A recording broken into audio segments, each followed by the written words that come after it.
പരിഗണിച്ചുകൊണ്ട് മുന്നോട്ട് പോകാൻ സാധ്യമാവുന്ന രീതിയിലുള്ള ഒരു ചർച്ച ഇവിടെ ഉണ്ടാവണം. അതിനുവേണ്ടി ഇവിടെ ജനങ്ങൾ ഇതിൽ എത്തിച്ചേരണം. മുഴുവൻ ആളുകളും എങ്ങനെയാണ് പിന്നെ അതിന്റെ ഉദ്ദേശം എന്താണ് അനീഷ് വളരെ വ്യക്തമായിട്ട് പറഞ്ഞു. ഈ സ്കൂളില് വളരെ പ്രോപ്പറായ രീതിയിൽ നടത്തി പോകണമെന്നില്ല. ഒരുപാട് സ്കൂളുകളും കോളേജുകളും ഒക്കെ നമ്മൾ പണിതിട്ടുണ്ട്. മാറ്റിയെടുക്കാറുള്ളതാണ്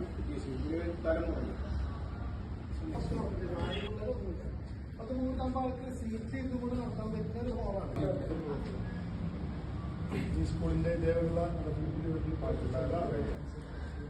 അന്ന് എത്രയോ പഴക്കമുള്ള ചേർന്നുള്ള വലിയ നല്ല പ്ലാനായിട്ടാണ് തോന്നുന്നത്. മറ്റൊരു കാര്യം ഒരു ഘട്ടത്തിൽ നമ്മൾ ഉണ്ടാവും എന്നുള്ളതാണ്. പിന്നെ മറ്റുള്ള പ്രദേശത്തേക്കാളും ഉപരി ഈ പുതിയ കെട്ടിടത്തിലേക്ക് അതായത് നമ്മുടെ വട്ടങ്ങളും ഇവിടെ നമ്മുടെ സീബ്ര ലൈനുകളോട് ചേർന്ന് 8 വർഷക്കാലം 2025 വർഷക്കാലം ഒരു മാനേജറുടെ ഇങ്ങനെ കൂട്ടായ്മ രൂപീകരിക്കാൻ മുൻകൈയെടുത്ത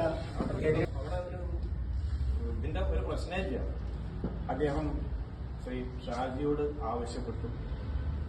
ഷാജിക്കും അത് കഴിഞ്ഞ 10 വർഷക്കാലമായി ഒരു മാതൃകാ കലയിലേക്ക് കടന്നു.